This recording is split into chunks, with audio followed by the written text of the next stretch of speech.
Hello friends, welcome back to my channel. কেমন আছো তোমরা? আশা করব অনেক ভালো আছো। আমরাও কিন্তু অনেক ভালো আছি। আজ নিয়ে এসেছি পনিরের একদম অন্যরকম একটি রেসিপি। তো চলো আজকে এই রেসিপিটা তোমাদের সঙ্গে শেয়ার করা যাক আমরা বাড়িতে কিভাবে এই রেসিপিটা তৈরি করেছি। খুবই কিন্তু সিম্পল একটি রেসিপি, কিন্তু খেতে কিন্তু অসাধারণ লাগে। আর এই রেসিপিটা কিন্তু পরোটা কিংবা রুটির সঙ্গে, বিশেষ করে রাত্রে খেতে কিন্তু খুবই ভালো লাগে। তো আর দেরি না করে আজকে কিন্তু ভিডিওটা শুরু করা যাক। আর ভিডিওটা কিন্তু তোমরা একদম স্কিপ করো না। দেখো, আমরা প্রথমে নিয়েছি টমেটো কুচি, রসুন নিয়েছি, আর কিছুটা আদা কুচি, কারি পাতা, পেঁয়াজ কুচি আর ক্যাপসিকাম কুচি আমরা কিন্তু সব কিছু কেটে নিয়েছি।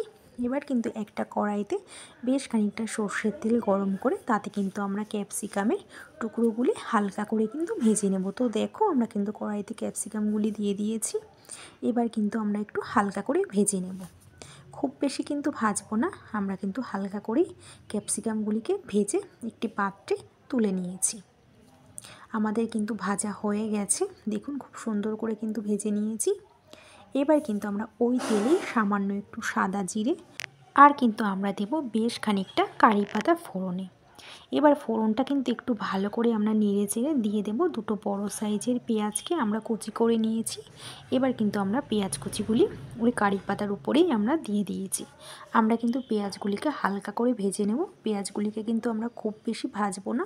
তো দেখো, পেঁয়াজগুলি ভাজা হচ্ছে, কিন্তু আমরা পেঁয়াজ ভাজার উপরে দিয়ে দেব টমেটোমের টুকরো। তো দেখো, আমরা কিন্তু একটা বড় সাইজের টমেটোমের টুকরো দিয়ে দিয়েছি পেঁয়াজ ভাজার উপরে। এবার কিন্তু আমরা একটু ভালো করে কষিয়ে নেব। তো দেখো, আমরা কিন্তু খুব ভালো করে টমেটোটাকে পেঁয়াজের সঙ্গে খুব ভালো করে মিশিয়ে মিশিয়ে নাড়ছি।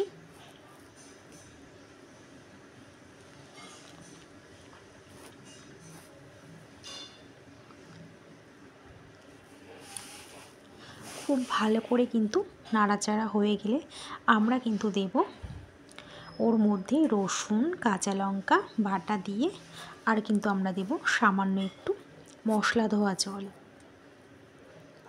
তো দেখো, আমরা কিন্তু একটু সামান্য মশলা ধোয়া জল দিয়ে খুব ভালো করে কিন্তু আমরা টমেটোমের সঙ্গে কষিয়ে নেব। কিন্তু পেঁয়াজ রসুনের কাঁচা গন্ধটা চলে গেলে ওর মধ্যে কিন্তু আমরা দেব হাফ চামচ হলুদ গুঁড়ো, স্বাদ মতো লবণ, আর কিন্তু আমরা দেব হাফ চামচ জিরের গুঁড়ো আর হাফ চামচ ঝাল লঙ্কার গুঁড়ো, আর সামান্য কিন্তু একটু জল দিয়ে নেব। জল দিয়ে কিন্তু খুব ভালো করে আমরা কষিয়ে নেব।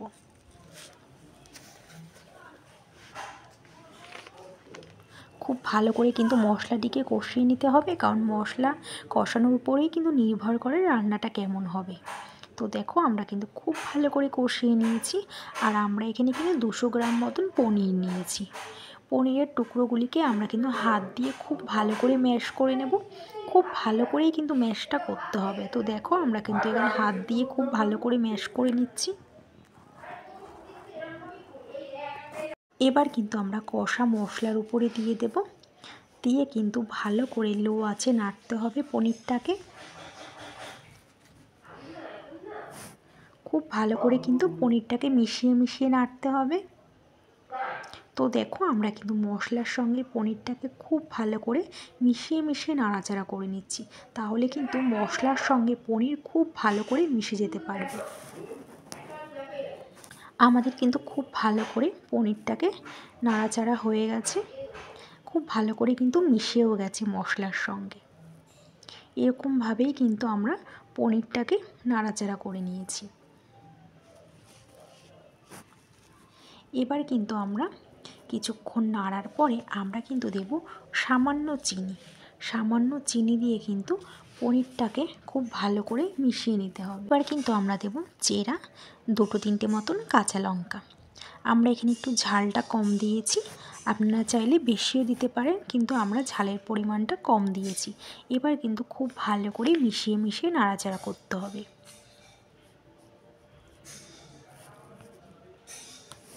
খুব ভালো করে কিন্তু আমরা পনিরটাকে মিশিয়ে মিশিয়ে নাড়ছি।